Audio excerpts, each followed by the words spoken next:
Hi everyone and welcome back to my channel. So in today's class we are going to do a question to find out the factorial of a number. सबसे पहले हमको ये जानने की जरूरत है कि फैक्टोरियल आखिर में हमको समझना पड़ेगा कि फैक्टोरियल आखिर में होता क्या है। अब अगर आपने कभी भी 11th 12th के अंदर मैथ्स पढ़ी है, फिर आपने नहीं भी पढ़ी है तो भी मैं आपको बहुत ही इजी वर्डिंग्स के अंदर बताने वाली हूँ कि फैक्टोरियल आखिर में होता है। फैक्टोरियल का बेसिकली जो सिंबल हम मैथ्स के अंदर यूज करते हैं that is this exclamatory mark हम यूज करते हैं, ठीक है। अब अगर मैं इस एक्सक्लेमेटरी मार्क के आगे कोई भी नंबर ले लूं, for example if I am writing 5 and this symbol which is 5 factorial को इस तरीके से रीड करते हैं, तो इसका मतलब क्या है that I have to find the factorial of 5, which means that I have to multiply 5 with 4, with 3, with 2, with 1 and with 0। अब यहाँ पर हम जीरो से मल्टीप्लाई नहीं करते हैं। जीरो से मल्टीप्लाई क्यों नहीं करते हैं? क्योंकि जो हमारे पास जीरो फैक्टोरियल की वैल्यू होती है वो हमारे पास होती है यहाँ पर 1, एंड 1 फैक्टोरियल की भी जो हमारे पास वैल्यू यहाँ पर आती है दैट इज ऑल्सो 1। तो जब भी हमको किसी भी नंबर पे यहाँ पर फैक्टोरियल फाइंड आउट करना होता है तो हम उसको सिर्फ और सिर्फ 2 तक ही मल्टीप्लाई करते हैं, तो उसके आगे मल्टीप्लाई करने का कोई यहाँ पर सेंस नहीं बनता। ऐसे ही अगर मैं आपको बताऊं 4 फैक्टोरियल की बात, तो सबसे पहले हम यहाँ पर लिखेंगे 4, एंड 4 से कम मेरे पास जितने भी यहाँ पर नंबर्स आ रहे हैं वो सारे के सारे नंबर्स यहाँ पर इंक्लूड होंगे। सबसे पहले 4 लिख दिया, देन 3 आ जाएगा, 2 आ जाएगा, एंड देन यहाँ पर हम 1 लिखते हैं। लेट्स से कि मैं यहाँ पर लिख रही हूँ 10 फैक्टोरियल, तो 10 फैक्टोरियल के लिए सबसे पहले 10 multiplied by 9 multiplied by 8 and so on till 2 यहाँ पर हम लिख सकते हैं। नाउ ये जो हम फैक्टोरियल का फॉर्मेट यहाँ पर लिख रहे हैं, इसको लिखने का हमारे पास एक और तरीका होता है। वो तरीका क्या हो सकता है? जैसे मैं 10 फैक्टोरियल लिख रही हूँ, तो मैं इसको लिख सकती हूँ 10 मल्टीप्लाइड बाय 9 फैक्टोरियल। अब यहाँ पर 9 फैक्टोरियल का क्या मतलब है? 9 फैक्टोरियल का यहाँ पर मतलब होता है 9 multiplied by 8 multiplied by 7 till 1। तो कुछ इस तरीके से यहाँ पर ये चीजें काम कर रही होती हैं। और अगर मुझे उसको दूसरे फॉर्मेट में लिखना है तो मैं इसको इस तरीके से लिख सकती हूँ दैट 9 मल्टीप्लाइड बाय 8 का फैक्टोरियल, या फिर 9 multiply 8 multiplied by 7 factorial.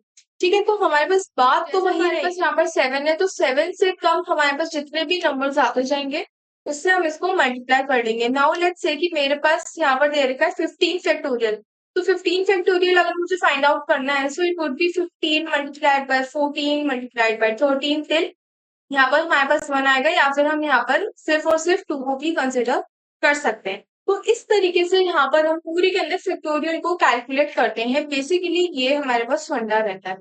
Now ये तो हमने बात कर ली कि बेसिकली फैक्टोरियल को कैलकुलेट किस तरीके से किया जाता है, लेकिन कोडिंग के अंदर अगर यहाँ पर हम सिर्फ ये एक्सक्लेमेटरी मार्क लिख दें that we want to find 5 factorial, जैसे हम एडिशन करते तो एडिशन के लिए हम यहाँ पर सिंपली प्लस को यूज कर लेते, सब्ट्रैक्शन के लिए माइनस को यूज कर लेते। वैसे ही हमारे पास फैक्टोरियल के लिए यहाँ पर कोई भी सिंबल प्रेजेंट नहीं रहता है, इसीलिए हमको फैक्टोरियल के लिए लॉजिक लिखना पड़ता है। क्योंकि हमारे पास जो पाइथन है उसके अंदर प्लस क्या काम कर रहा है, माइनस क्या काम कर रहा है, मल्टीप्लाई क्या काम कर रहा है, इक्वल्स टू का क्या काम है, ये सारे के सारे लॉजिक ऑलरेडी डिफाइंड है। लेकिन फैक्टोरियल का लॉजिक हमारे पास यहाँ पर डिफाइंड नहीं रहता है, तो उसको हमको खुद से ही यहाँ पर लिखना पड़ता है।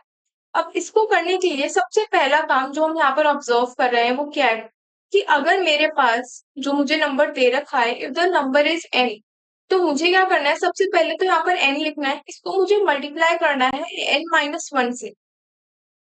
अगर आप यहाँ पर देखोगे तो अगर 5 की वैल्यू, फॉर एग्जाम्पल n की वैल्यू यहाँ पर 5 है, अगर मैं इसको n मान लूं तो मेरे पास ये क्या हो जाएगा? n-1, 5-1 will be 4। ये क्या हो जाएगा? n-2, 5-2 will give us 3। ये क्या हो जाएगा? n-3 will give us 2, n-4 will give us 1। तो ये मेरे पास क्या हो रहा है? n-1 से ले तक मुझे क्या करना है? जितनी भी मेरे पास डिजिट्स जा रही हैं वहां तक मुझे उसको माइनस करते हुए जाना है। तो यहाँ पर क्या मैं लिख सकती हूँ n-1 का फैक्टोरियल? क्यों? अगर मैं n-1 फैक्टोरियल को यहाँ पर इलेबोरेट करूं तो इसका मतलब क्या आ रहा है? n-1 multiplied by n-2 multiplied by n-3 till so on, जब तक मेरे n की वैल्यू खत्म नहीं हो जाती, या फिर जब तक मेरे n की वैल्यू, अगर मैं इन दोनों का सब्ट्रैक्शन परफॉर्म करूँ और सब्ट्रैक्शन 0 के इक्वल नहीं आ जाता तब तक मुझे ये परफॉर्म करते रहना। फैक्टोरियल का बेसिकली ये हमारे पास मतलब आ जाता है, ठीक है। अब इस फॉर्मूले को हम यहाँ पर डायरेक्टली इसी तरीके से यूज नहीं करते हैं। यहाँ पर हम क्या कर सकते हैं? अगर हम यहाँ पर नोटिस करें तो मुझे अगर 5 4 3 2 1 इस तरीके से जाना होता है। लेकिन जब भी हम अपने प्रोग्राम्स के अंदर लूप्स को यूज करते हैं तो हमारे पास दो तरीके होते हैं। सबसे पहला तरीका क्या होता है कि या तो हम नंबर से स्टार्ट कर सकते हैं। अगर मेरा नंबर 5 है तो हो सकता है मैं 5 से स्टार्ट कर दूं, I can go up to 1। Second way मेरे पास क्या रहती है कि मैं 1 से स्टार्ट कर सकती हूँ and I can go up to that number. ठीक है, तो यहाँ पर हम अपनी सेकेंड वे को काम में लेने वाले हैं। हम यहाँ पर बेसिकली एक लूप को यूज करने वाले हैं। अब अगर मैं आपको सिंपल स्टेप्स में इसका एक बार ड्राई रन समझाऊं, लेट्स से कि मेरे पास नंबर है दैट इज 5। ठीक है, और मैंने यहाँ पर एक लूप लगा रखा है जो कि मेरे पास रन कर रहा है फ्रॉम 1 टू num+1। यहाँ पर num+1 क्यों लिख रहे हैं? क्योंकि हम यहाँ पर रेंज को इंक्लूड कर रहे हैं कि मुझे कहाँ तक जाना है। एंड रेंज के अंदर हमारे पास दो पैरामीटर्स होते हैं, एक तो स्टार्टिंग पैरामीटर होता है और एक स्टॉपिंग पैरामीटर होता है। और स्टॉपिंग पैरामीटर हमारे पास एक्सप्लिसिट होता है, मीन्स कि वो हमारे पास कैलकुलेशंस के अंदर इंक्लूड नहीं होता है। तो अगर हम इस लूप को सिर्फ 1 से ले तक अगर मैं इस लूप को सिर्फ नम तक चलाऊंगी तो मेरा लूप कहाँ तक एग्जीक्यूट करेगा? 1 से ले तक num-1 तक, मतलब 1 से लेकर 4 तक ही एग्जीक्यूट करेगा अगर num की वैल्यू मेरे पास यहाँ पर 5 है। लेकिन मुझे 5 को भी इंक्लूड करवाना है तो इसलिए मुझे इसके अंदर 1 को ऐड करना। ठीक है, अब यहाँ से स्टार्ट करते हैं। मेरे पास जैसे ही आई की वैल्यू 1 होगी, स्टार्टिंग में हमारे पास आई की वैल्यू 1 होगी, हम उससे स्टार्ट करेंगे। तो मेरे पास फैक्टोरियल किस तरीके से आना चाहिए? 1 मल्टीप्लाइड बाय 1, ये मुझे वैल्यू दे देगा 1।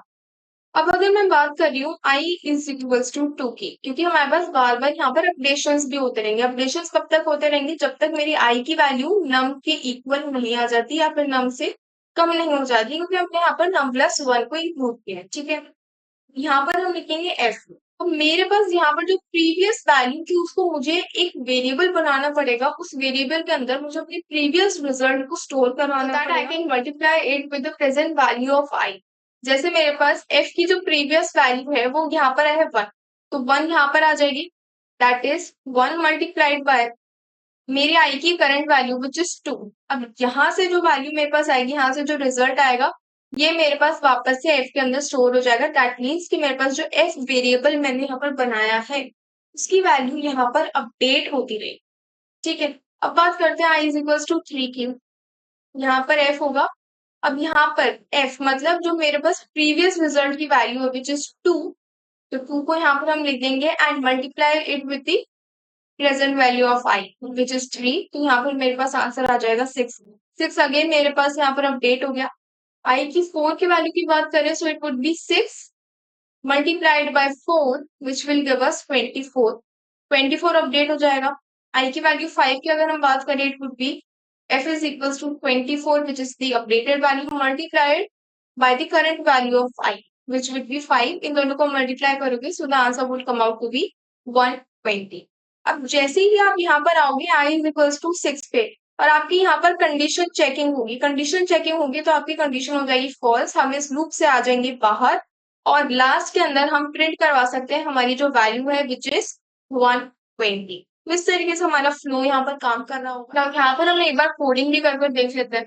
सबसे पहला काम क्या करना है? सबसे पहले हमको एक नंबर को इनपुट करवाना है from the user. Number should be in the integer format. Yes, यहाँ पर हम सिंपली लिख सकते हैं एंटर द नंबर। ठीक है, अब सेकेंडली मैंने आपको यहाँ पर बोला कि हमको एक वेरिएबल बनाना होगा जिसके अंदर मुझे क्या करना है, मुझे अपने रिजल्ट की वैल्यू को स्टोर करना है। तो रिजल्ट की वैल्यू को सबसे पहले तो स्टोर करना है, उसके लिए मैं यहाँ पर एक वेरिएबल बना रही हूँ with the name factorial. Factorial नाम का यहाँ पर एक वेरिएबल बनना है। ठीक है, now the question comes is कि मुझे इसको कौन सी वैल्यू से इनिशियलाइज करना चाहिए? क्या मुझे 0 से इनिशियलाइज करना चाहिए या मुझे 1 से इनिशियलाइज करना चाहिए? अब देखो यहाँ पर हम क्या करते हैं। अगर मैंने इसको 0 से इनिशियलाइज कर दिया तो मेरा जो पूरा का पूरा आंसर है वो यहाँ पर हो जाएगा 0, वो 120 रहेगा ही नहीं, वो हमेशा 0 हो जाएगा। क्यों? क्योंकि स्टार्टिंग में ये जो मैंने यहाँ पर 1 लिया है it is the initialised value of f। f क्या है? मेरे पास यहाँ पर फैक्टोरियल है जो कि मेरे पास अब थर्ड वेरिएबल है जो कि इसकी वैल्यूज को स्टोर करवा रहे हैं।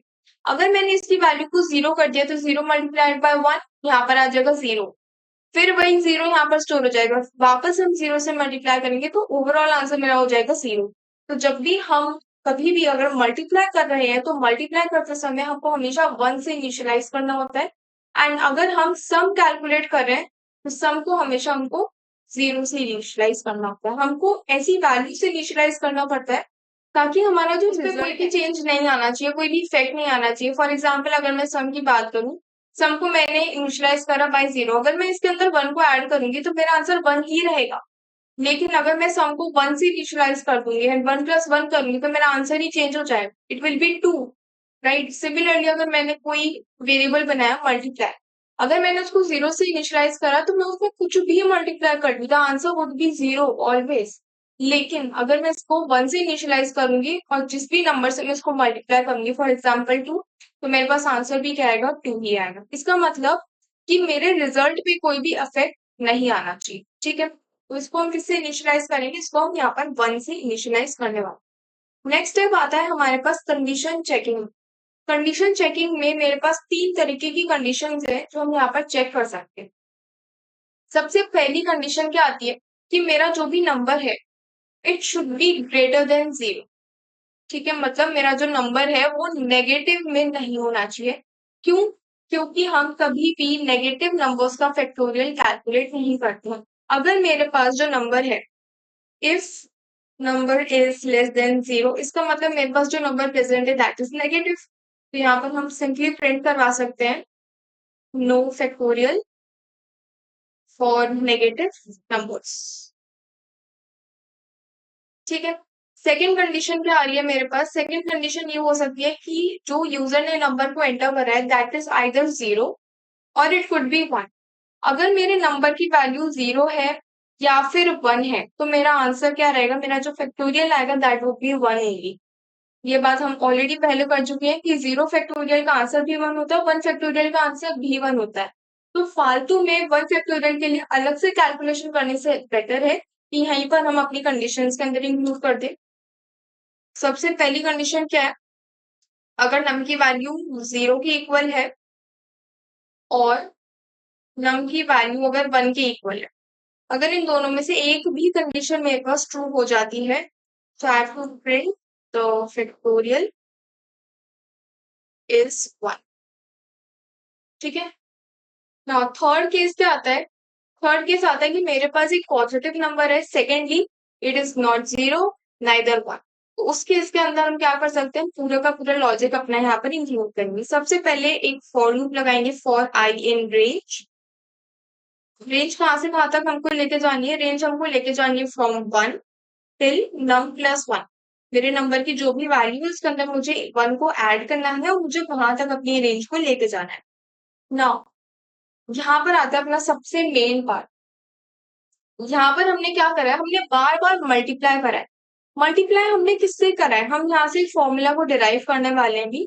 यहाँ पर हमने मल्टीप्लाई किससे करा है, मेरे पास सबसे पहले तो एफ वैल्यू थी जो कि बार बार अपडेट होगी, इससे मुझे यहाँ पर ये लिखना पड़ेगा। फिर वापस से मेरे पास यहाँ पर एक एफ वैल्यू है जो कि मेरे पास एक प्रीवियस रिजल्ट को स्टोर कर रही है। It is storing the previous result and it is getting multiplied with the current value of I. And इनका जो भी रिजल्ट है वो मेरे पास एफ के अंदर बार बार अपडेट होगा, ठीक है। तो बस ये हमारा यहाँ पर फॉर्मूला बन गया, बस ये फॉर्मूला बन गया। इसको अगर मुझे और सिंप्लीफाइड वर्जन में लिखना हो तो it could be factorial multiply equals to I. तो ये हमारे पास एक असाइनमेंट ऑपरेटर होता है जो हम यूज करते हैं पाइथन के अंदर। तो इस तरीके से हम लिख सकते हैं, या तो आप ऐसे लिख सकते हो या फिर आप ऐसे लिख सकते हो, बोथ आर सेम, ठीक है। तो इसको लिख लेते हैं which would be factorial multiplied equal to 1, ठीक है। एंड लास्ट के अंदर हम जाके अपना प्रिंट स्टेटमेंट प्रिंट करवा देंगे। यहाँ पर in fact we can use the F string also, the factorial of num. यहाँ पर हमारे पास जो भी नंबर यूजर ने एंटर करा है वो नम आ जाएगा यहाँ पर इस, एंड जो हमने यहाँ पर नंबर ले रखा है फैक्टोरियल वो भी यहाँ पर आकर प्रिंट हो जाए। ठीक है, लेट्स सेव दिस एंड तो यहाँ पर 1 ही लिखना है हमको, यहाँ पर हमको आई इंक्लूड करना है। क्यों? क्योंकि यहाँ पर factorial will be equal to factorial multiplied by the current value of I, ठीक है। इसको एक बार रन करवाकर देखते हूँ। Let's enter 5। तो यहाँ पर प्रिंट हुआ है द फैक्टोरियल ऑफ 5 इज 120। एक और बार रन करवाते हैं, लेट्स से 10। तो 10 के लिए हमारे पास काफी बड़ी वैल्यू यहाँ पर आई है। क्यों? क्योंकि 10 मल्टीप्लाइड बाई 9 मल्टीप्लाइड बाई 8 पूरा का पूरा हुआ है 10 टू, तो वो हमारे पास यहाँ पर काफी बड़ी वैल्यू आ गई है। Thirdly let's say I am entering 0, तो 0 के लिए प्रिंट हुआ है द फैक्टोरियल इज 1। क्यों? क्योंकि यहाँ पर हमारे एलएफ वाली कंडीशन ट्रू हो जाती है। वापस से रन करेंगे फॉर लेट्स से 1 एंटर करते हैं, तो यहाँ पर हमारे पास सेम कंडीशन ट्रू हो रही है, फैक्टोरियल इज 1। लास्टली कंडीशन के लिए चेक करेंगे व्हेन वी आर एंटरिंग और negative value let's say I am entering -4, यहाँ पर हमारे पास आ रहा है no factorial for negative numbers. तो इस तरीके से हमारे पास जो फैक्टोरियल वाला कॉन्सेप्ट है ये काम कर रहा होता है। ये तो हमने करा है अपना फॉर लूप को यूज करके। सेम कॉन्सेप्ट को हम यूज कर सकते हैं using while loop as well. हमको सिंपली क्या करना है, स्टेटमेंट को यहाँ से हटाना है। एंड व्हाइल लूप के लिए क्या कंडीशन लगेगी? कंडीशन सेम ही लगेगी। कंडीशन क्या लगनी है कि मुझे अपना लूप तब तक रन करवाना है जब तक मेरी जो वैल्यू है वो या तो नम के इक्वल है या फिर नम से कम। ठीक है, तब तक इसको रन करवाएंगे। एंड यहाँ पर हमको एक बार आई को भी इनिशियलाइज करना पड़ेगा। सो लेट्स हम आई को यहाँ पे 1 से ही इनिशियलाइज करेंगे। फाइन। अब यहाँ पर हमने लेस देन इक्वल टू क्यों लिखा है? लेस देन मतलब कि अगर आई की वैल्यू 1 है तो भी ये लूप रन करना चाहिए, और इक्वल्स मतलब कि जब आई की वैल्यू 5 की इक्वल हो जाए या फिर नम की इक्वल हो जाए तब तक ये लूप रन करवाना चाहिए। यहाँ पर हमने फैक्टोरियल का लॉजिक लिख दिया। नाउ लास्ट स्टेप हमारे पास आता है, व्हाइल लूप के अंदर हमारे पास 3 स्टेप्स होते हैं। सबसे पहले initialization, then condition, third step होता है हमारे पास अपडेशन कि हैव टू डू इंक्रीमेंट और डिक्रीमेंट। तो इस केस में हमको इंक्रीमेंट करना है, तो इंक्रीमेंट करने के लिए हम सिंपली लिख सकते हैं आई प्लस इक्वल्स टू 1। यहाँ पर हमारे पास इंक्रीमेंट हो जाएगा। इसको सेव करते हैं एंड रन करवाते हैं। फाइव को एंटर करते हैं तो हमारे पास आ जाएगा the factorial of 5 is 120 means our logic is correct. इससे कोई फर्क नहीं पड़ता कि आप फॉर लूप को यूज कर रहे हो या फिर आप व्हाइल लूप को यूज कर रहे हो या फिर आप रिकर्जन को यूज कर रहे हो। कुछ भी अगर आप यूज कर रहे हो, अगर आप यहाँ पे फंक्शंस को भी यूज कर रहे हो, तो हमारा जो लॉजिक है बस वो करेक्ट होना चाहिए। एंड पूरी के पूरे कोड के अंदर हमारे पास जो मेन डिफरेंस है that is this only. This is the most important logic in our whole code. Factorial को हम रिकर्जन की मदद से किस तरीके से करते हैं वो भी हम आगे आने वाले लेक्चर्स के अंदर कवर अप करने वाले हैं।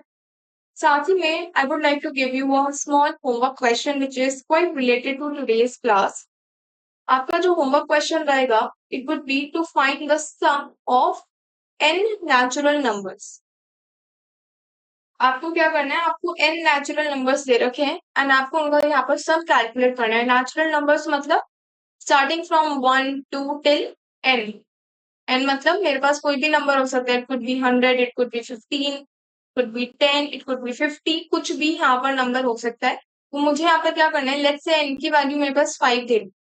अब यहाँ पर मुझे 1 प्लस 2 प्लस 3 प्लस 4 प्लस 5 और इसका जो भी सम है वो मुझे यहाँ पर कैलकुलेट कर मिलना चाहिए। अगर आपको आज की क्लास बहुत ही अच्छे से समझ में आई है, आई कैन गारंटी यू कि आप अभी अपने बीएस स्कूल में जाओगे एंड बहुत ही छोटा सा चेंज करोगे एंड आपका पूरा का पूरा कोड चेंज जाएगा एंड आपके पास ये वाला कोड है। सो या that's all for today. Subscribe the channel if you are new to the channel and don't forget to hit the bell icon. And if you are not able to understand even a slightest part of this particular code, either you can rewind the video or just let me know in the comment section and I'll pick up your doubts. So I'll meet you in the next video. Thank you so much.